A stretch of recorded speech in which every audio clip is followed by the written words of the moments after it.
Bueno, yo creo que podemos ir empezando, Juan, ¿te parece? Sí, listo, no, perfecto. Ya igual están ingresando otras personas. Por favor, a los que vayan ingresando, pues nuevamente recordarles que cierren su micrófono. Si no, pues obviamente Baila, los señor. seguimos silenciando. Bueno, ahora sí, comencemos. Entonces, en primer lugar, buenos días a todos en nombre de la Universidad de los Andes y la Oficina de Scouting y Promoción. En este caso, les damos la bienvenida a esta franja de clases que será en el marco de la Feria de Colegios en la cual ustedes están participando y en la cual estaremos haciendo referencia al programa de Derecho. Entonces, en primer lugar, quisiéramos también recordarles que esta clase será grabada para que tanto ustedes como otras personas puedan acceder a ella posteriormente en caso de que no hayan podido estar el día de hoy. Entonces, pues por eso no se preocupen. Asimismo, pues presentarles en primer lugar a Renata Maya, que será nuestra representante del programa el día de hoy. Ella ha dado varias clases en la facultad y está realmente involucrada en todos, si les soy sincero.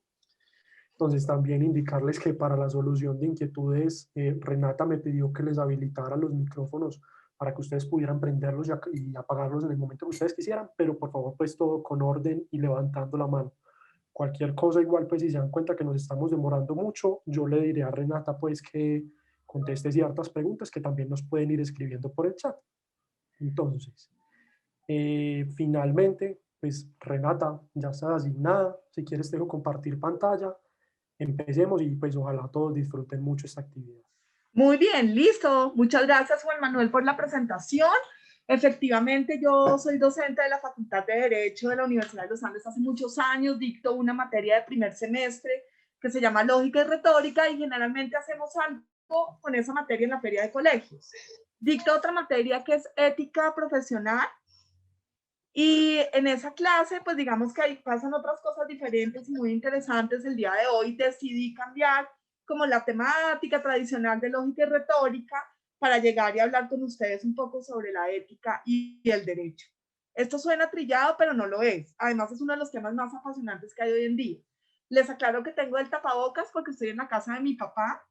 Uno de los temas de la ética es el autocuidado, chicos, que hoy está muy de moda, y eso también es como una corresponsabilidad que uno tiene con uno mismo y con los otros.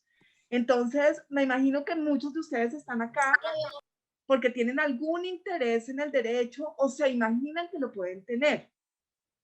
Antes de entrar y presentarles un par de cosas que les tengo preparadas para ustedes, yo quería que me dijeran un poco qué se imaginan que es el derecho y cómo se relaciona con la ética profesional. Si quieren, levanten la mano. No sé si todos saben, Juan, ¿les puedes explicar cómo pueden levantar la mano? Claro que sí, es bastante sencillo en realidad. Simplemente tienen que ir a reacciones en la parte baja derecha de sus pantallas. Ahí pueden simplemente poner levantar la mano y pues Renata les dará la palabra para que puedan ir participando. Exactamente. Entonces, repito la pregunta. Yo quiero saber cómo, qué se imaginan que es el derecho. Ya te doy la palabra, Andrea, qué bueno. Y cómo se relaciona con la ética. Muy bien, Andrea, adelante.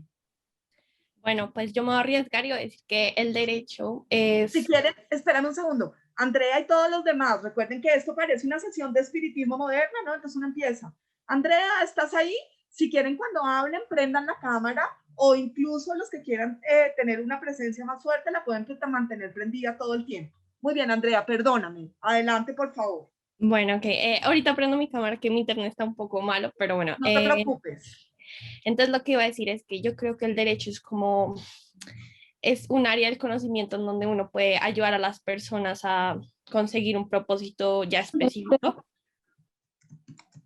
Sí, sigue, sigue, Andrea. Bueno, y yo creo que está relacionado mucho con la ética por la manera en que se puede usar el derecho, o sea, de una manera, pues, diríamos, correcta. Y pues yo creo que el área de la ética es algo que se usa, se debería usar en todas las áreas del conocimiento, incluida la biología, la ciencia, y en el derecho es muy importante. Muy bien, Andrea. Súper. Acá nos das dos cosas muy interesantes. Primero, una aproximación a lo que puede ser el derecho, que es una disciplina para ayudar a las personas a conseguir un propósito específico, y evidencias que hay una relación con la ética. ¿Quién más quiere participar? Los oímos. Daniela, adelante. Me avisa si me salto a alguien, Juan, porfa. Yo te voy Ok, contando. bueno, pues primero, buenos días. Y Hola. bueno, para mí, realmente pienso que el derecho y la ética están, yo digo que son directamente relacionados porque al fin y al cabo a través de la jurisprudencia del derecho, tú representas pues la constitución de tu país, indistintamente en donde estés, representas pues la constitución de tu país, las leyes que tiene tu país y todo, y la representas de manera ética, con una ética pues transparente, que uno se basa en el principio del bien y el mal, por decirlo así, que eso es algo que siempre ha estado pues presente realmente, pero sí, yo pienso que más que todo es algo directamente relacionado y pues según pues a mí lo que me han enseñado en mi casa y todo, realmente un abogado se conoce por tener una gran ética en sí mismo y tener una imparcialidad impresionante, que eso hace que evidencie también su buen trabajo como abogado, ¿sí? Como Muy ejercedor de bien, la ley, Daniela. por decirlo así. Súper, Daniela. ¿Y en tu casa hay abogados, pregunto? Sí, pues en mi casa como tal, en mi familia como tal, de mamá y papá no, pero mi tía, que es la hermana de mi mamá, sí es abogada. Excelente, maravilloso. Y lo que trae esa colación ya nos lleva un poco más adelante y creo que es una muy buena introducción entre lo que señala Andrea y lo que tú estás planteando. Ya te voy a dar la palabra a Laura también. Digamos que aquí hay algo importante y es que una manera de mostrar esa relación concreta es a través de la jurisprudencia, porque la jurisprudencia de alguna manera evidencia algo que nosotros denominamos el derecho viviente. Es la construcción constante de derecho, el derecho hablado a través de los jueces. Muy bien, pero adicionalmente es en un comportamiento que tú señalabas y que esto viene, digamos, de Aristóteles, que son las virtudes, y de Sócrates, por supuesto. Esas virtudes que hablan de lo correcto y lo incorrecto, de actuar bien y actuar mal. Y llegas a un punto esencial y es esa idea de transparencia. Entonces, fíjense que no es simplemente como que en abstracto, que uno diga, sí, todas las disciplinas se relacionan con la ética, sino que también hay una forma de hablar y de construir el derecho que implica transparencia. Vamos a ver hasta dónde llegamos con todo esto. Laura, adelante.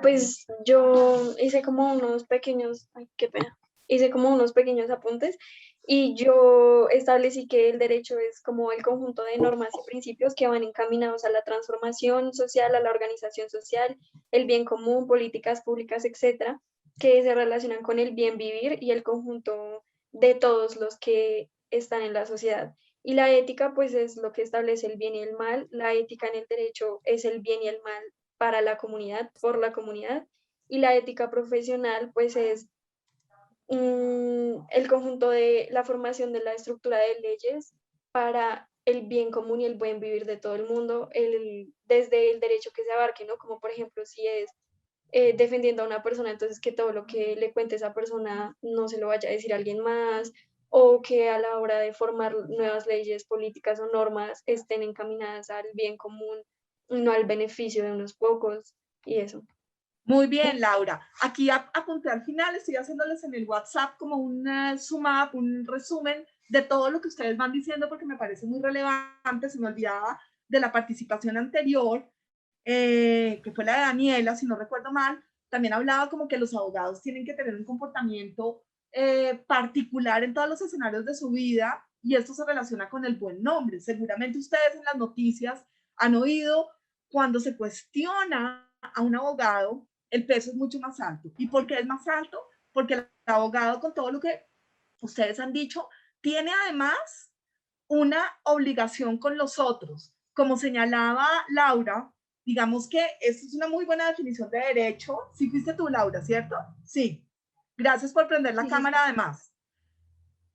Sí, ¿cierto? sí, sí, señora.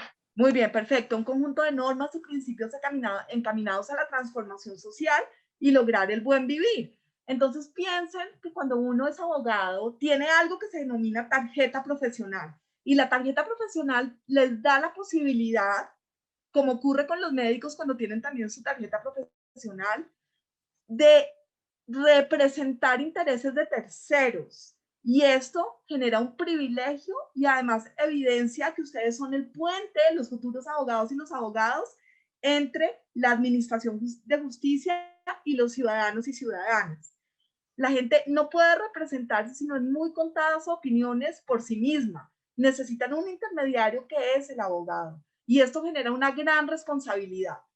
Y esto se relaciona con lo que Laura decía muy bien, que es una cuestión de bien y mal cuando uno piensa en la ética, pero es en un contexto muy particular, que es el de las normas y el acceso a la justicia. El acceso a la justicia es un derecho fundamental, pero en un país como el nuestro, con tanta desigualdad social, es un privilegio. Por eso existen escenarios como los consultorios jurídicos, que son espacios donde los estudiantes de derecho van a hacer una práctica y pueden representar intereses de terceros que no tienen otros medios económicos para acceder a un abogado o a una abogada. Esto es algo que realmente tiene que movernos a nosotros, porque es un camino para realmente lograr que las personas puedan acceder a la justicia. Claro, el derecho, yo siempre lo digo y ahora lo van a ver en un video que les tengo preparado, es una disciplina profundamente violenta, porque el derecho entra, como dice otra profesora de la facultad que se llama Betsy Perafán, no sé si Juan Manuel, que es estudiante nuestro, ha visto clase con ella dice que el derecho entra cuando el amor se acaba. Y si ustedes piensan, sí, uno no necesita un abogado cuando está feliz, cuando todo fluye, cuando las cosas en la empresa van bien, cuando las cosas en la vida cotidiana están bien, cuando no tiene uno problemas con los vecinos. Uno necesita un abogado cuando se va a divorciar, alguien le incumplió o uno incumplió, cuando cometimos una falta, cuando hay que responderle de alguna manera a la administración, al gobierno, al Estado en pleno, a los jueces o eventualmente en el cumplimiento de una norma que llegan a través del Congreso de la República. Voy a leer acá en el chat que David de la Voz escribe. Creo que la relación que tienen es que un abogado está por encima de una persona natural solo por el hecho de conocer la ley. Por lo tanto, su ética de la misma manera debe ser mayor, su comportamiento y sus acciones. ¿De acuerdo? Nos dan el tratamiento en la práctica casi que tienen los funcionarios públicos. El artículo 4 de la Carta Política dice que los funcionarios públicos, ya no me acuerdo si es el cuarto, perdón, en uno de los artículos primeros de la Carta dice que los funcionarios públicos solo pueden hacer aquello que les permite su labor. Los ciudadanos, todo aquello que no está prohibido. Y a los abogados, digamos, todo este andamiaje nos da una responsabilidad mayor que la que se le puede pedir a un ciudadano o ciudadana normal. Lo único que quitaría del comentario de Camilo es que estamos por encima, no estamos por encima, tenemos un privilegio que es diferente. Creo que están en este orden. Juanita, adelante, Juanita. Vale, yo considero que están pues directamente ligadas lo que es el derecho y la ética, porque siento que un abogado tiene que velar por el beneficio ajeno, no el personal. Y siento que la forma en la que como ayuda a su cliente está directamente ligada con leyes, normas, pasos a seguir, no el cómo puedo intrometerme yo como persona natural dentro del problema de los demás. Pues, o sea, esto ya viene algo como muy filosófico entre lo que es el bien y el mal y que está constituido como eso, sí, pero también se habla de lo que es ser consciente. Entonces, esta persona, pues, o sea, es saber diferenciar entre ambas partes, ¿sí me entiendes? Porque al ser abogado tienes que tener, puedes estudiar derecho, leyes, tienes que tener presente ambas opiniones, ¿sabes? Como ambos testimonios. Entonces es ser muy parcial al respecto sobre qué decisiones estás tomando, que beneficie más, o sea, que el beneficio sea mayor al riesgo que... Muy bien, sería imparcial, yo creo lo que estás tratando de decir, Juanita, pero me parece muy interesante porque tú hablas además como si fueras una abogada, ya técnicamente estás hablando del cliente. Y el cliente, digamos que una de las visiones de la ética profesional jurídica es que uno se le debe completamente al cliente. Pero yo creo que nosotros tenemos que tener tres dimensiones.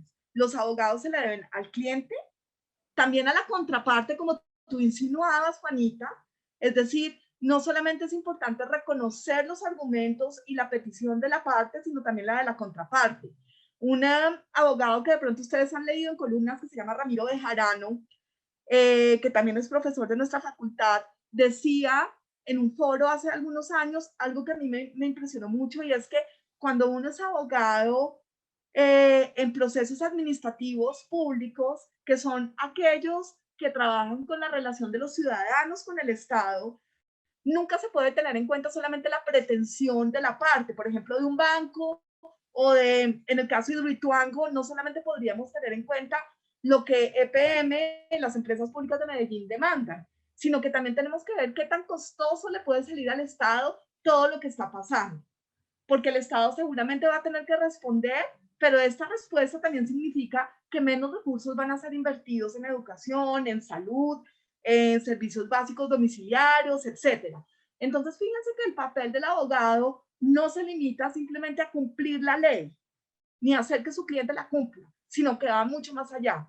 Tiene que, como decía Laura hace un rato, tiene que tratar de buscar cuál es el mejor vivir, pero no desde su criterio, sino a partir de los postulados establecidos en la norma de normas, que es la Constitución Política, y en otro tipo de escenarios. Muy bien. Camilo. Hola, buenos días a todos. Espero estén bien.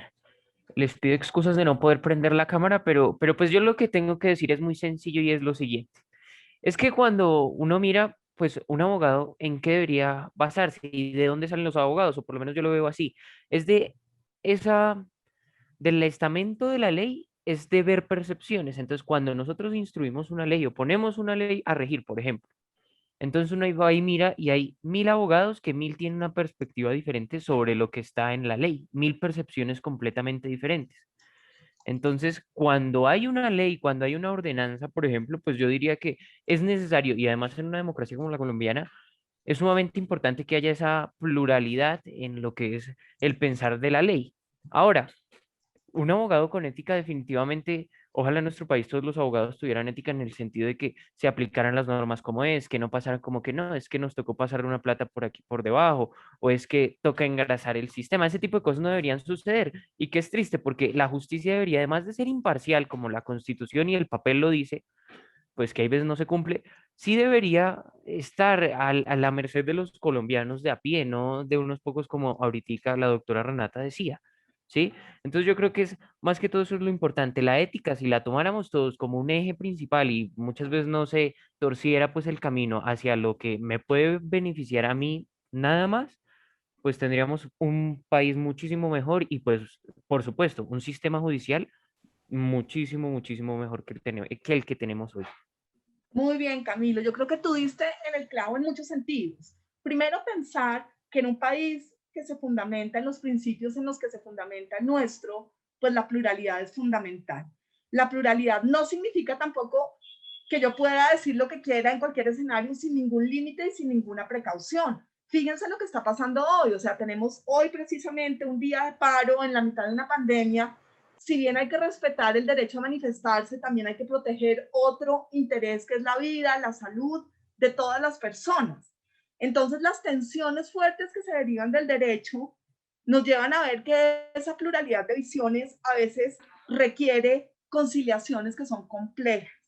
Por otro lado, la meta sí sería que la justicia fuera imparcial. En la vida real, y esto es un aprendizaje que uno tiene durante los primeros semestres de la carrera, es que la justicia muchas veces no es lo que uno se imagina que debería ser. Y cuando uno trabaja con víctimas, sobre todo víctimas, por ejemplo, de abuso sexual y demás, muchas veces esa sensación de justicia desde el derecho no se va a ver reflejada en las decisiones que se toman jurídicamente, precisamente porque no todas las visiones, puede que yo lo que quiera es que a la persona que cometió un acto abusivo sexualmente lo pongan y lo crucifiquen en un árbol, pero eso no me lo va a dar el derecho. El derecho tiene unos límites y una cantidad de elementos que hacen que esa visión de justicia que yo tengo personal no pueda imperar sobre lo que dicen las normas. Y eso es muy importante. Cuando uno piensa en los incumplidores de normas, que es un tema interesante desde la ética profesional, uno se enfrenta, por ejemplo, al rebelde, al incumplidor rebelde, que quiere hacer que se prevalezcan sus principios y su propia interpretación frente a lo que dice la Constitución o acomoda las cosas. Entonces, si bien hay que aceptar la pluralidad no significa aceptar cualquier visión bajo cualquier condición. En nuestro Estado colombiano, que se rige por la idea de dignidad humana, un trato cruel, inhumano o degradante es inaceptable. Y aunque eso esté establecido en la Carta y en las convenciones internacionales y en nuestras normas, todo el tiempo tenemos en Colombia tratos crueles, inhumanos y degradantes. Entonces, fíjense que también tenemos otro elemento y es que la construcción del derecho es constante y puede haber una brecha muy grande entre la teoría y la realidad. Juan David, adelante. Ok, bueno, primero que todo, muy buenas tardes a todos. Pues para mí el derecho es como esa magia que tenemos, pues no sé, los abogados, de poder manipular las leyes para el beneficio común de todas las personas o pues para un gran número de personas. El abogado prácticamente es un mago, un artista que ayuda a como hacer prevaler los derechos de cierta persona y tiene que hacer respetar tanto su ética como su integridad y además debe ser un modelo de respeto ante todas las personas y pues más que tener un poder como la ley es tener un don y tener la capacidad de saber manejar ese don de la mejor manera posible, respetando todas las posiciones y sacando sus propias conclusiones tanto de manera objetiva como subjetiva. Ya se ha visto en la historia que cuando prevalecen como los derechos individuales de ciertas personas, siempre se llega a una revolución y a una ulterior crisis. Y pues prácticamente eso es lo que queremos evitar en un país como Colombia, que es un país muy dividido, muy parcializado, donde prácticamente las personas tienden a juzgar a los demás sin tener un juicio objetivo, sin haber conocido todas las partes para poder dar su propia opinión y pues su opinión la tienen que dar de la mejor manera posible y con todo el tacto para que se garantice la libertad firmada pues por nuestra Constitución. Súper interesante lo que dices. Aquí toca, ahorita leo lo que se quiere decir Laura también, que no pudo prender su micrófono. Juan David, tú señalas algo maravilloso que está relacionado con el video que les voy a mostrar. El video es elaborado por una ex profesora nuestra que se llama Julieta Lemaitre. Hoy en día es magistrada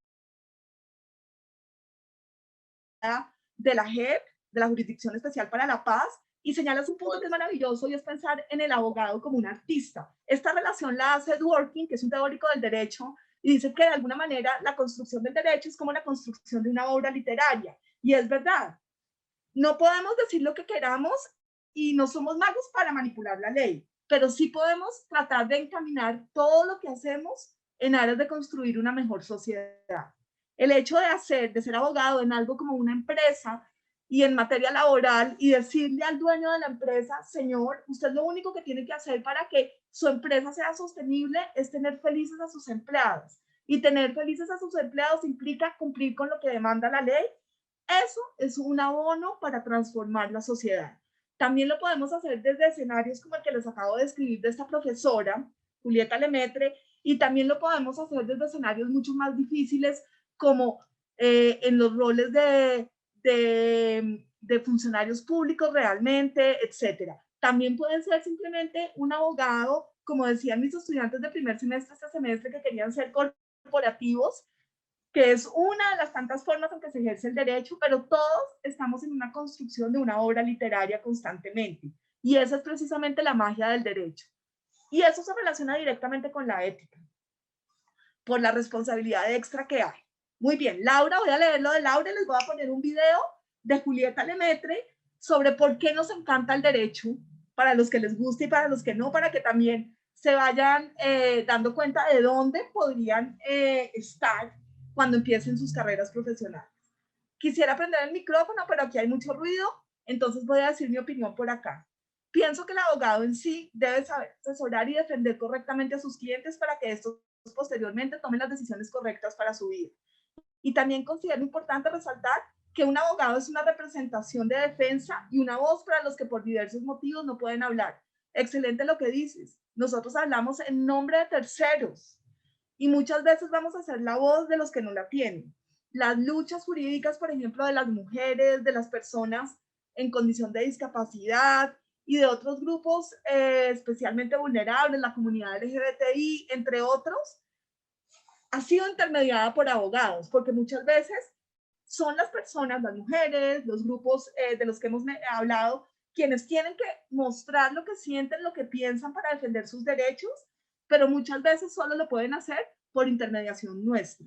Por eso también es importantísimo que el abogado traduzca en términos que todo el mundo entienda lo que tiene que decirle a un cliente, lo que le tiene que decir a otro abogado, lo que le tiene que decir a la contraparte, lo que le tiene que decir a un juez. Muy bien, voy a compartir pantalla con ustedes.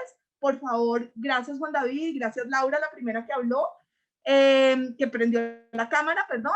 Les voy a, Armando, ¿con qué ética se defiende a un violador y se le deja libre? Con ninguna. No está conectado de la manera en la que se han estipulado. Esa es una pregunta interesante, Armando. Ya voy a aprender el video. Es una pregunta interesante y para eso hay unos parámetros básicos. No es que uno tenga que llegar a defender intereses que son contrarios a la ética. Es que todos los seres humanos tienen derecho a la defensa. Y este es un pilar del derecho. De lo contrario, correríamos el riesgo de buscar la justicia por mano propia. Y buscar la justicia por mano propia termina o en una anomia, es decir, en una sociedad que no cumple normas, o en que muchas veces el abuso va a ser contra uno de nosotros, porque en determinada situación podemos estar involucrados en un proceso jurídico y no tener nada que ver. Entonces, esa garantía de recibir un debido proceso, la presunción de inocencia, son elementos que realmente se tienen que tener en cuenta. Los abogados penalistas son quienes tienen que defender a estas personas que nos pueden que pueden ser objeto de cuestionamientos morales. Sin embargo, tienen que defenderlas porque todos tenemos derecho a la defensa. Diana pregunta, ¿cierto que mediante el derecho penal se puede llegar a ser fiscal? ¿Y qué se necesita para llegar a esto? Sí, ese es un camino. Uno puede ser fiscal en distintas áreas del derecho. Una de ellas es el derecho penal.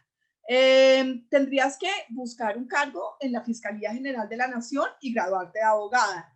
Y vas especializándote obviamente en el derecho penal. Muy bien. Perfecto, Juan Manuel. Exactamente lo mismo que estábamos señalando. Perfecto. Voy a interrumpirlos en este momento para que veamos el video, que es muy interesante. Y por favor, alguno de ustedes, incluso Juan Manuel, si me dice si están oyéndolo bien y demás. Yo te cuento apenas empiece. Perfecto, espérate que ahora ya no sé dónde lo puse. Debe estar acá. No, un momento. Denme un segundo. Aquí, que tengo que abrir esto acá en mi computador para que se pueda ver. Listo, un minuto, chicos. Perdón. Un momento, me vuelvo a ampliar. Espérense que ahora no pude. Un minutico. Eso. Compartir pantalla. Acá está. Listo. Compartir sonido de la computadora. Project management software Parece que usually feels ¿se oye? something like this. Sí, se escucha. Where do you even start? Well, Listo.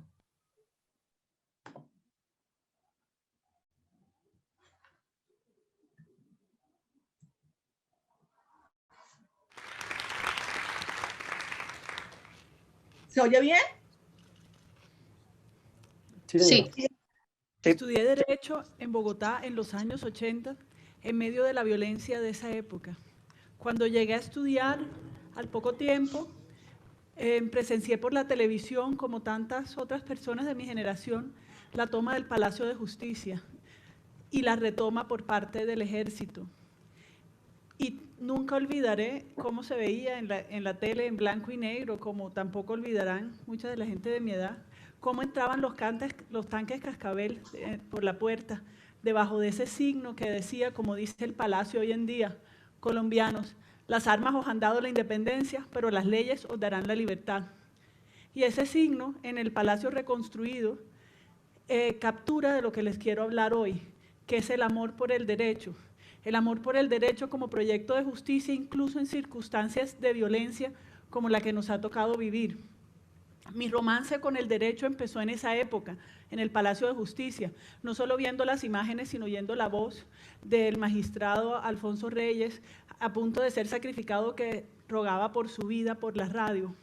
Y fue un amor que en ese momento fue un poco infantil y que fue creciendo durante la carrera, cuando me tocó al final la Constitución de 1991, con su nueva Carta de Derechos y todas las marchas y toda la ilusión que le pusimos en esa época a lo que podían ser los derechos y lo que podía ser esa transformación institucional.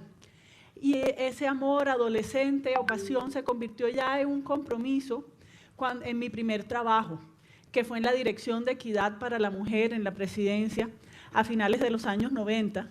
Y mi trabajo consistía en revisar decretos y leyes y ver si estaban protegiendo o no los derechos de las mujeres.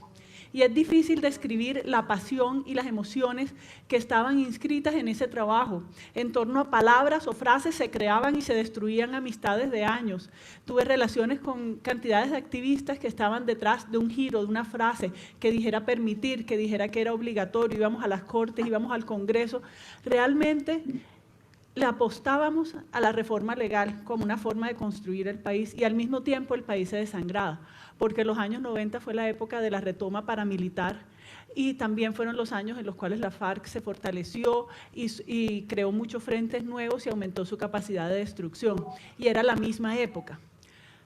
En el 2002 llegué a Harvard a hacer el doctorado y yo quería trabajar era en esto. Yo quería hablar allá de la tutela, de la Carta de Derechos, de los derechos de las mujeres, de lo que habíamos hecho con la Ley de Violencia Intrafamiliar. Y me topé que allá, como en otras ocasiones en Colombia, era como si yo hablara en otro idioma. Recordaba mucho un momento justo antes de irme que estaba haciendo un taller de violencia intrafamiliar en Chigorodó, poco después de una serie de masacres en el Urabá antioqueño. Y yo le hablaba a los funcionarios de los derechos de los niños y de los derechos de las mujeres y me miraban como si les hablara en otro idioma, ellos que estaban sobreviviendo una de las peores épocas de violencia política. Y uno de los funcionarios me dijo una cosa que nunca olvidaré, me dijo que yo era de esas personas que armaba un escándalo por un solo muerto y ellos que habían visto 20 y 30 todos juntos. Ese mismo sentido de extrañamiento lo sentía yo en Harvard cuando les hablaba de la Constitución, de la tutela, de las cosas. Y como me dijo mi directora de tesis, ¿por qué será, con un poco de ironía, por qué será que tantas personas inteligentes y con experiencia política en lugares como Colombia insisten en la reforma legal y en el litigio constitucional como si no conocieran las limitaciones del derecho como instrumentos de transformación social? Y esta se convirtió en la pregunta de mi tesis. Volví, empecé a entrevistar activistas y a estudiar organizaciones que hacían litigio legal y que creían en los derechos, haciendo esta pregunta: ¿por qué? ¿Por qué si ustedes saben, o será que no saben, las limitaciones del derecho para cambiar la realidad? Lo que descubrí es que los activistas sabían incluso mejor que mis profesores de Harvard cuáles eran las limitaciones del derecho. Y lo que me respondían casi siempre estaba en esta estructura: yo sé y sin embargo. Cuando yo les hablaba por los límites del derecho me decían sí, yo sé, y me contaban mucho más sobre esos límites y cómo era que limitaba y todo el esfuerzo perdido, el tiempo perdido, pero y sin embargo me hablaban con gran entusiasmo, con gran amor de la reforma que estaban planeando, del decreto que necesitaban sacar, del litigio, de lo que acaba de decir la Corte Constitucional. Cuando me di cuenta que esta era la estructura de lo que me estaban diciendo, el yo sé y sin embargo, ese dualismo, fue que empecé a entender lo que llamo el fetichismo legal, o sea, ese amor por el derecho. La palabra el fetichismo legal viene de la tradición de la teoría jurídica y se usa casi siempre como insulto, y se ha usado en diferentes tradiciones para decir que hay personas que creemos en el derecho como si no entendiéramos que el derecho no tiene mucho que ver con la realidad o con las cosas que realmente pasan. Estamos enamorados de la norma. En mi análisis empecé a trazar un paralelo entre eso y el fetichismo del psicoanálisis, no el psicoanálisis como ciencia dura, sino el psicoanálisis como una forma de entender las emociones humanas, que es una verdad interpretativa más parecida a la de la literatura y la de la poesía que a la de las ciencias naturales. Una verdad que lo convence a uno de que lo que se está diciendo es verdad emocionalmente. Y lo que encontraba era que los activistas como yo, que teníamos las emociones en esta estructura del yo sé que esto es verdad y sin embargo me gozo, me da emoción, amo el derecho, sabían que tenían el objeto equivocado del deseo, el derecho, que la norma no era lo que realmente uno debería desear por todas las limitaciones y que el saber que realmente no deberían estar deseando tanto o gozando tanto la reforma legal, no les quitaba el placer, la emoción, el amor es que finalmente salió la sentencia en la Corte Constitucional, o al revés, el horror. No es posible que la ley forestal vaya a tener tal artículo considerando que... Entonces esta era la estructura y quiero hablarle un poco más de la estructura emocional de esta inversión en el derecho. Cuando uno piensa qué quiere decir tener el objeto equivocado del derecho en la tradición psicoanalítica, lo que está sucediendo es que ese objeto equivocado se desea no por sus propiedades reales, sino por lo que simboliza. Es decir, ese objeto deseado es un símbolo de algo que no está, de algo que es imposible tener. Y se desea ese objeto como un símbolo, como si el objeto que uno desea, que es equivocado, llenara el vacío de algo que no está y que uno realmente quiere que esté ahí. ¿Sí? Es el centro de la equivocación en el objeto del deseo. Y eso me llevó a preguntarme, ¿qué simboliza el derecho para quienes lo deseamos tanto y que gozamos con las normas que nos acercan a la justicia más allá del cálculo de la utilidad? No crean que es que yo pienso que el derecho no sirve para nada. El derecho tiene cierta utilidad y a veces le consigue las cosas que la gente quiere. Sin embargo, el goce del que estoy hablando con el derecho, la pasión por el derecho, va más allá de lo que realmente puede lograr, más allá del cálculo de su utilidad. Entonces, lo que estamos buscando es un símbolo.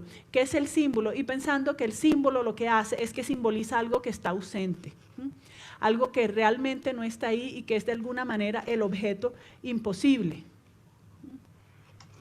Una de las muchas marchas que hemos visto de gente como yo y como tantos ilusionados por la posibilidad de lo que nos puede dar o nos puede traer la norma, si fuera la norma correcta. Mi hipótesis es que el derecho lo que simboliza, lo que suple, el vacío que está llenando, es la ausencia de dignidad humana. La dignidad humana asumimos muchas veces que es un hecho natural, es decir, que todas las personas tienen o deberían tener dignidad humana. Sin embargo, es un hecho particular, es un hecho social, no un hecho natural. No es un hecho natural en el mismo sentido que somos seres humanos que usamos el lenguaje, o que somos bípedos, o que tendemos a usar herramientas. No es un hecho natural en ese sentido, es un hecho social, es realidad si la mayoría de las personas de una sociedad lo creen y actúan como si fuera verdad.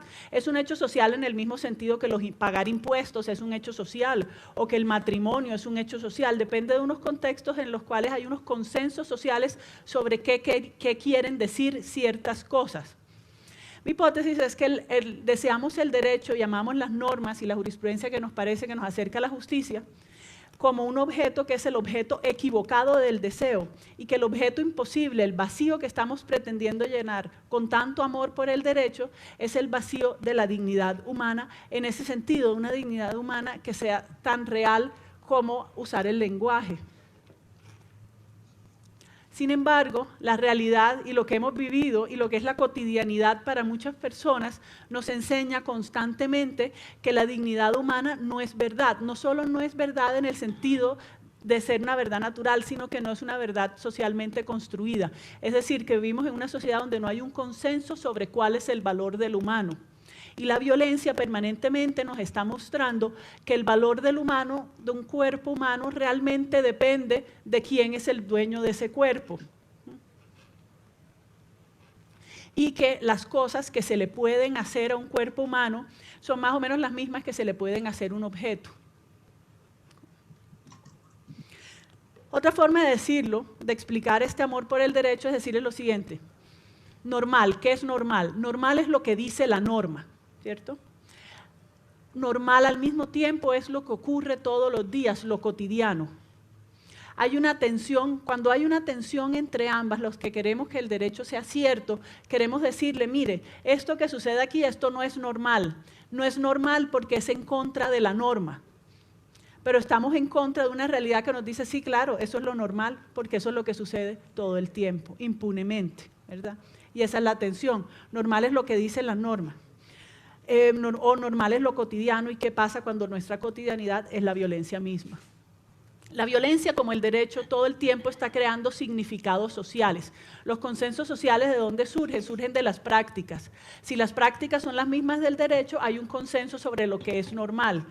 Sin embargo, tenemos por un lado un derecho que pretende crear como normal su propia norma y al mismo tiempo unas prácticas cotidianas que nos muestran otra normalidad y que nos enseñan todos los días que no hay nada de natural en la dignidad humana.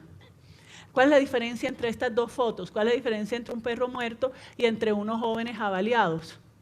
La diferencia es lo que como sociedad creamos que es la diferencia. que queremos creer que el primero es un hecho natural que no significa nada. Si el perro se murió, está ahí, no lo han enterrado. Y que en cambio que el segundo, las imágenes de los jóvenes avaliados, debería desgarrarnos, ¿cierto? Debería desgarrarnos en la medida que creamos o que queremos creer que la vida es sagrada. Pero eso solo es real si tenemos los consensos, si no, no es real. Quiero darles un ejemplo para terminar de lo que puede hacer el derecho o de lo que quiere hacer el derecho. Y esta es una cita de un caso de la Corte Interamericana de Derechos Humanos que se llama Villagrán Morales, que es sobre un caso que es muy común en todas las ciudades latinoamericanas. Hay un grupo de muchachos, adolescentes, jóvenes, entre los 13 y 16 años, que tienen aterrorizada a una comunidad particular, hacen pequeños atracos, tienen una sexualidad agresiva, asustan a los clientes, los comerciantes se reúnen y de maneras más o menos veladas contratan a fuerzas de seguridad del Estado en retiro o a sicarios para que maten a estos muchachos, lo llamamos limpieza social. Sin embargo, en este caso, la Corte Interamericana de Derechos Humanos dijo que no, que era asesinato de niños, que era el asesinato más vergonzoso que puede soportar una sociedad porque es el asesinato de niños. Y le dice al Estado que así el Estado tenga elementos para creer que estos niños de la calle eran delincuentes, eso es responsabilidad del Estado. ¿Se imaginan ustedes la sorpresa de los vecinos cuando se enteran que estos eran niños y no aterrorizantes delincuentes que tenían acabado el comercio en el barrio? Y la Corte dice, una persona que en su infancia vive, como en tantos países de América Latina, en la humillación de la miseria, sin la menor condición siquiera de crear su proyecto de vida, experimenta un estado de padecimiento equivalente a una muerte espiritual. La muerte física que a esta sigue en tales circunstancias es la culminación de la destrucción total del ser humano. Y la Corte se duele con estos asesinatos. Esto es lo que intenta hacer el derecho, ¿sí? Y por eso inspira tanto amor y tanta pasión. Desde que llegué de Harvard estoy de nuevo acá enseñando a jóvenes que son hoy en día como era yo a mediados de los años 80 cuando llegué a Bogotá, en la primera foto que ustedes vieron. Y lo que quiero que entiendan y en lo que quiero que crean es que el derecho que más amo, el derecho que intenta construir una sociedad más justa, no es una descripción de hechos naturales. Es una aspiración política, y es una aspiración política que pretende construir una sociedad donde sea realidad la dignidad humana. ¿Y realidad en qué sentido? En que tengamos un consenso en que eso es lo normal. A menudo me acusan y acusan a personas como yo de que vivimos en una fantasía, de que realmente no entendemos cómo son las cosas en este país, que no entendemos dónde está el poder y cuál es su normalidad y su cotidianidad. Y lo que yo quiero es invitar a mis estudiantes todo el tiempo a vivir, sí, en la fantasía, pero pensando que la fantasía no es una realidad alternativa, no es una alternativa a la realidad, sino que es la construcción de una realidad alternativa. No es estar desconectado de la realidad, sino es luchar por redefinir la realidad en la medida en que la realidad depende de los consensos sociales, a través de un esfuerzo permanente de la redefinición del humano, que es el proyecto del derecho, y por eso inspira, pienso yo, tanto amor. Muchas gracias.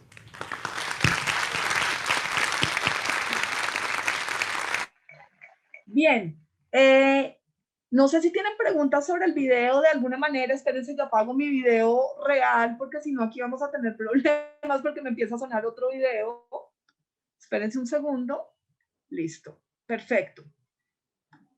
No sé si tienen preguntas, dudas. Digamos que de alguna manera, ya voy a leer lo que tú estás poniendo, David.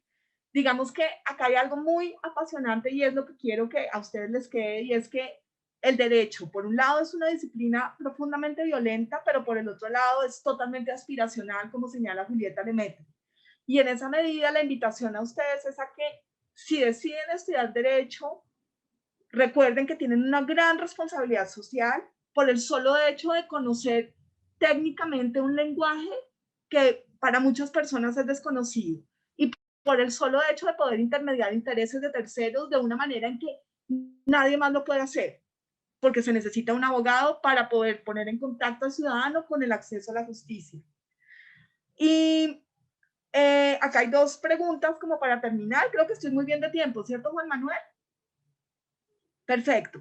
Por un lado, ¿te gustó el video, Juan Manuel? ¿Lo habías visto? ¿Les gustó?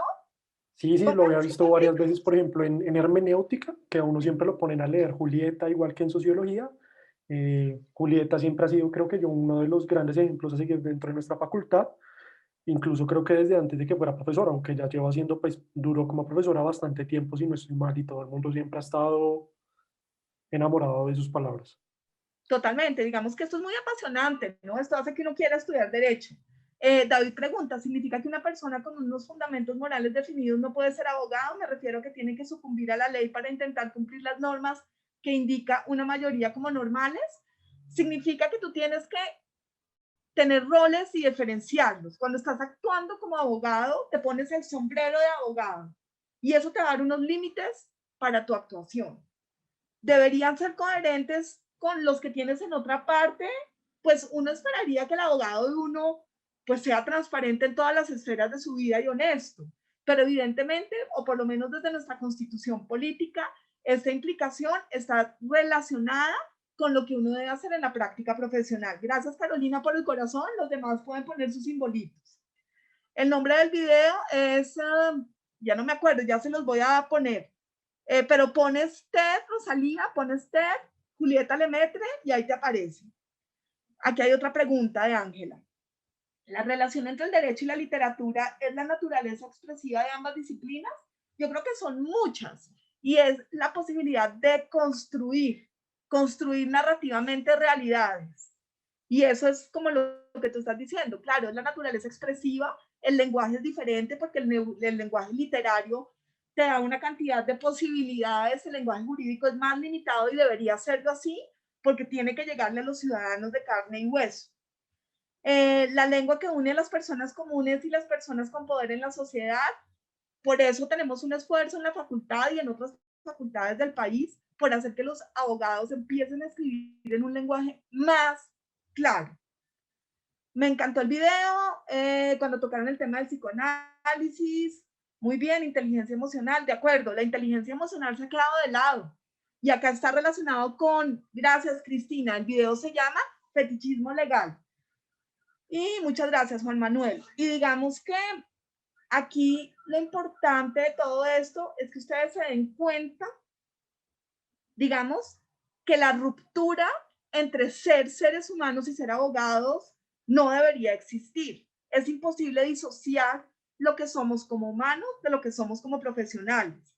El balance que pregunta alguna de ustedes, acá está, David de la Hoz, pregunta, digamos que cuando uno está en una audiencia pública, tiene que evitar falacias emocionales, es decir, que yo puedo estar muy conmovida con mi cliente o con la contraparte y no me puedo poner a llorar porque eso podría vulnerar la presunción de inocencia o los derechos de cada una de las partes involucradas. Pero no significa que yo no tenga que manejar lo que me genera a mí un caso en concreto. Y esto solo se puede manejar con herramientas que vienen del autocuidado. Hay que saber cuáles son los límites que uno tiene como profesional para determinar en qué áreas se puede o a qué áreas se puede dedicar. Trabajar con víctimas de la violencia, como es lo que está haciendo en este momento Julieta, es muy doloroso. Trabajar con estudiantes es otro ejercicio del derecho que también tiene unos retos profundos, y se los digo por mi experiencia profesional, y que también implica todo el tiempo poner a prueba el conocimiento teórico y adaptarlo a la realidad. Y esa es la labor de los abogados durante todo el tiempo. ¿Aquí qué más hay? Perfecto, muy bien chicos. Entonces yo creo que con esto los dejo. Es para provocarlos y para que comiencen a cuestionarse por qué estudiar o no estudiar derecho, pero también es fundamental que piensen que muchos de los elementos en el ejercicio profesional del derecho los van a requerir en otras disciplinas. Esa idea de empatía, como dice Fernando, es básica y a muchos abogados se les olvida en la práctica profesional. Ser empático no es simplemente decir, ay, qué bueno que a mí no me pasó eso, o no te preocupes, por lo menos tu mamá está vivo. No, la empatía es tratar de tomarse en serio las ideas de otros. Y esto es un ejercicio democrático constante. Y no sé dónde se puede ver la grabación de la reunión, Juan Manuel. Eso les iba a contar, pues antes de que acabemos, pues tengo dos pedacitos de información y descuento de una vez como para que podamos avanzar. Pues en primer lugar y como información complementaria, pues contarles que la Oficina de Scouting y Promoción preparó otros recursos de información que seguramente a ustedes les pueden ser útiles en su proceso de ingreso en caso pues de que decidan entrar con nosotros, que pues seríamos bastante afortunados y nos encantaría. y pues a continuación les compartiré en el chat el vínculo al sitio del evento. Precisamente en este podrán encontrar tanto la charla de apoyo financiero de la universidad, que será más tarde, nuestro concurso de cierre, los diferentes stands que tendremos, así como otros recursos multimedias y también toda la programación de la feria. Ahí en un par de días podrán encontrar lo que es la reunión. Igual nosotros les avisaremos por correo si no estoy mal. También decirles finalmente, pues, que muchas gracias por su participación con nosotros. Realmente hemos estado bastante contentos. La participación ha sido altísima y es algo que pues, nos emociona bastante. Creo que Renata pues, lo ha mostrado. Además que han estado súper participativos. Finalmente preguntarles nuevamente si tienen alguna otra pregunta que deseen compartir con Renata o conmigo o con la oficina de Scouting en general. Yo no sé, no estoy segura de cuánto cuesta en este semestre. Yo creo que todo eso se los creo que está como en 16 millones. Igual actualmente hay un poquitico más. Ahorita un poquito estamos, más, Juan Manuel. Pero sí, digamos que ahorita, hay muchos accesos a la educación hoy en día a través de becas de diferente carácter. Igual eso se los van a resolver en apoyo financiero. No es que sea secreto, sino que uno, por ejemplo, desde mi rol como docente, es mejor no saber cuánto cuesta el semestre porque es un poquito estresante. Laura y Mariana, no sé quién estaba primero. Mariana y Laura, perdón, Mariana, adelante. Sí, yo tenía una pregunta sobre qué enfoque tiene derecho en los Andes, como en relación con la sociología, porque pues yo estoy como muy interesada también en esa carrera, pero sé que en los Andes no está. Ahorita escuché que mencionaron algo al respecto, quisiera saber si pueden como explicar un poquito más. Pues mira, lo que pasa es que nosotros somos fuertes, digamos, lo que nosotros siempre le decimos a nuestros estudiantes, y Juan Manuel que está estudiando Derecho lo puede ver, nosotros creemos que nuestros estudiantes son sobre todo estudiantes competentes y versátiles que se pueden mover de un área a otra. Hoy les mostramos un ejemplo de un video que se relaciona con el derecho y con la sociología jurídica, un área de desarrollo de la disciplina. Evidentemente, cuando tú estudias Derecho, no es equiparable a ser sociólogo, pero tú lo puedes complementar con disciplinas afines.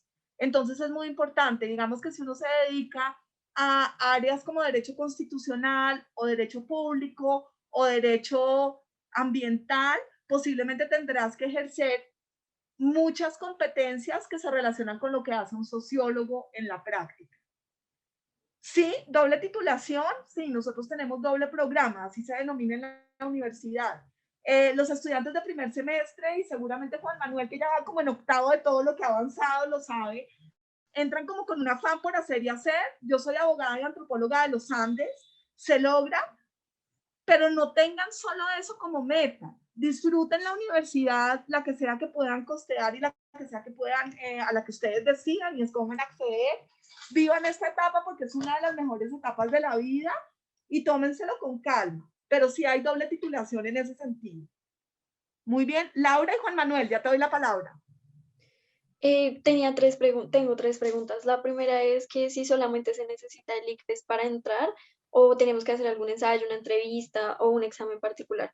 La otra es que cuánto puntaje tengo que sacar para tener una beca. Y la otra es de los semilleros, que si tenían alguna información de cómo funciona Tenemos eso. semilleros en la facultad, tenemos muchos. En principio la universidad funciona a partir del ICFES, pero tiene algo que se llama puntaje Uniandes. Yo no tengo ni idea, eso es como una fórmula secreta, pero realmente lo que tienes que sacar es buenas notas en la parte de humanidades y demás. Hoy en día es un muy buen momento para aplicar a los Andes, porque dado que se ha dificultado tanto realizar las pruebas Saber Pro y el ICFES y todo eso, pues está muy abierto a recibir a muchos estudiantes en la universidad. Derecho no ha bajado en el índice de ingresos con la pandemia ni nada, o sea, no es por eso que se está haciendo, sino para que todos estén un poquito más en igualdad de acceso, no hay que hacer cosas adicionales. ¿Cuál era la otra pregunta, Laura? Gracias por prender tu cámara, además, en las dos oportunidades en que has intervenido. Había otra pregunta. Sí, Semilleros. sí, que semilleros y que cuánto puntaje más o menos tenía que sacar para acceder a una beca. Y que Yo no sé, tampoco sé, yo creo que eso te lo resuelven también en apoyo financiero. Digamos que hay diferentes formas de becas, ¿no? Por ejemplo, las de Generación E no se miden solo por ICFES, sino por una cantidad de cosas adicionales. y hay otras, digamos que van a mirar, por ejemplo, en el programa de la universidad que se llama Quiero estudiar a escala, pues van a mirar un montón de componentes de tu necesidad versus capacidad de pago. Y bueno, lo mismo el ICETEX y otra cantidad de recursos que hay hoy en día para estudiar. A todos nos toca enfrentar esa problemática. Y Laura, semilleros, pues nosotros tenemos algo que se denomina clínicas. Las clínicas jurídicas son semilleros en temas específicos. Actualmente la facultad tiene 3 clínicas activas. Una en migrantes, otra en medio ambiente que se llama MASP y otra que 4. Otra que se llama País, que trabaja con poblaciones vulnerables, particularmente con adultos mayores y personas en condición de discapacidad, y Prisiones, que trabaja con población carcelaria, que no sé si ustedes saben, por declaración de la Corte Constitucional, es una de las poblaciones más vulnerables y se encuentran en un estado de cosas inconstitucional por las condiciones de hacinamiento que derivan en no protección de ninguno de sus derechos fundamentales. Juan Manuel y Jorge. Bueno, yo también quiero participar ahí en un par de cositas que han preguntado. Renata, no sé si haya ningún problema, pero pues contarles que en primer lugar, pues nuestra facultad y respecto al enfoque que le dan como estudiante nos hemos dado cuenta, y pues obviamente comparándonos con otras facultades de otras universidades, es que no nos enfocan, pues por lo menos en principio, en un área del conocimiento específica. A nosotros nos enseñan principalmente a investigar. ¿Y esto por qué? Porque precisamente, como lo dijo Renata, nosotros podemos enfocarnos en la final de nuestra carrera con las diferentes facultativas en un área del conocimiento específica, pero durante la carrera aprendemos a movernos en todas. Es decir, si nos ponen algún día en penal y nosotros lo que nos gustaba era civil y no tenemos ni idea, nosotros vamos a aprender a movernos. Nosotros no vamos a tener esa dificultad que pueden tener otros para precisamente movernos en ese medio. Ahora, también para hablar un poquitico de lo que dice Laura sobre los semilleros, pues además de las clínicas tenemos diferentes semilleros también en la facultad. Tenemos tanto el Francesco Galgano, que es principalmente de contratos, teníamos uno de familia, teníamos uno de género y derecho. Género y derecho, el de migrantes, teníamos también otro que era de lectura y comparación con derecho de diferentes libros, que es espectacular, se hace semestral con diferentes libros. Teníamos también otro muy interesante que estaba activo hasta ahora, en el que participé un par de semestres, que de pronto les gusta a muchos, que es precisamente investigación de casos de acoso a nivel latinoamericano o americano en general, de historias de abuso sexual a niños menores de edad por la Iglesia Católica, que de hecho es guiado por Farideh Jiménez, pues, que es una crack en todo lo que tiene que ver con derecho canónico. Entonces, tenemos multiplicidad de semilleros y todo es bastante chévere. Muy bien, acá ya te voy a dar la palabra, creo que Jorge falta, no, ¿quién tenía la mano levantada? Sí, creo que era Jorge, ¿verdad, Juan Manuel? Para responder acá, sí. Nosotros denominamos, no hay pregrado en jurisprudencia, Rosario lo llaman jurisprudencia, digamos que para nosotros la jurisprudencia es una de las fuentes del derecho, la constitución política, las normas, la jurisprudencia son fuentes del derecho, realmente no hay ninguna diferencia, todos salimos para ejercer como abogados. Y desde primer semestre, no sé si desde primer semestre puedas pertenecer a los semilleros, creo que sí, pero el primer semestre es tan fuerte para los estudiantes que es mejor dedicarse a las materias, pero tampoco creo que haya ninguna limitación si tienes un interés en ese sentido. Juan Manuel, ¿ya? Y sí, así rápidamente. Jorge, ¿algo más, nos dieron, nos dieron ahí una pregunta pues por interno que precisamente qué se necesita para hacer un doble programa en la universidad. Creo que lo que necesitas es principalmente mantener un promedio que antes estaba en 4 y creo 3.75. 3.75. Que pues la verdad, digamos, sí, es bajito. No es tan difícil acceder al doble programa. Mantenerse es difícil. Conmigo comenzaron muchos a hacer el doble y de mi generación, la decana actual, Eleonora Lozano, otra de mis amigas que trabaja ahora como CEO en Derechos Humanos en Australia, y yo fuimos las únicas que terminamos el doble programa. Una con economía, una con ciencia, dos con economía y yo con antropología. Listo, chicos, yo creo que toca dejarlos ir, no porque no queramos responderles más preguntas, sino porque tienen otras actividades. Un placer para todos, cuídense mucho, espero verlos pronto en primer semestre, que ahí estaré con ustedes seguramente, y mucha suerte en lo que les resta de vida escolar. Gracias. Hasta luego. Gracias. Bueno, finalmente también. Gracias. Gracias, hasta luego. Muchas gracias. Gracias. Pues, darte las gracias a ti, Renata, pues por dar esta charla. Creo que realmente tuvimos una Gracias. participación altísima y estuvimos bastante contentos. Y decirles a todos, pues finalmente, que en el sitio que les dejé en el chat pueden encontrar toda la información referente a los videos de las clases realizadas hoy y los diferentes preguntas que tengan. También pueden remitir cualquier pregunta a infoaspirantes@unidades.edu.co y nosotros estamos atentos. Claro Y que creo sí. que David, David de la ¿tú Voz tienes tiene una una última pregunta? pregunta. Claro que sí. Hasta luego, muchísimas gracias a ambos. Que Chao, estén bien. Daniela, chao. Gracias por tu participación. Hasta Además, luego, que chao estén a muy bien. todos. Gracias. ¿Dónde estás, David? No, Fernando, no sé cuál fue creo que el semestre pasado no hubo puntaje del ICFES por la coyuntura del ICFES, pero creo que puedes preguntarlo en las charlas esas como más administrativas y financieras. Ya te voy a dar la palabra, Rosalía, y pues se complementan muy bien el derecho y la economía. Lo que pasa es que la economía en los Andes es súper técnica, es decir, que tienes que ser como un crack en derecho, en financiero, como en finanzas y en esos temas. Pero son dos disciplinas muy bonitas y muy afines y se puede hacer sin problema. Y Rosalía, hola Rosalía, qué gusto verte. Igual, yo quisiera saber un poquito sobre, digamos, si yo quiero irme a otro país, por ejemplo, habiendo estudiado Derecho. Por ejemplo, yo escuché que Julieta, la señora del video, contaba que ella había asistido a Harvard. Y yo quisiera saber cómo uno desde acá puede ir a una universidad en el extranjero. Pues mira, hay muchas opciones. Digamos que este es un proceso al que tú vas a llegar con tu mismo recorrido académico y profesional. Nosotros tenemos posibilidades de intercambio con muchas universidades en Europa, en Estados Unidos, etcétera. Y ya los procesos de maestría, digamos que todos los estudiantes que han aplicado a universidades como ellas, que es un proceso que tú haces de manera individual, pues pasan a universidades a las que quieren. Digamos que Harvard es muy apetecida, pero todas las del Ivy League, pero también las universidades francesas, como París II, etcétera, universidades en el Reino Unido, en España hay muchísimas posibilidades también, en Alemania, va a depender mucho de tu interés real. Entonces vas a tener opciones y también puedes hacer los posgrados en Colombia. O sea, digamos que la universidad está muy bien posicionada a nivel nacional e internacional, que ya no existe esa brecha como así. Lo que pasa es que salir es muy chévere porque tienes la posibilidad de hacer o de estudiar en otro idioma, de conocer otro país, etcétera. Pues como hoy en día todo ha cambiado tanto, pues toca ver también qué ocurre con la virtualización. Pero tenemos todo abierto y la universidad es muy buena en todo esto de intercambios y demás.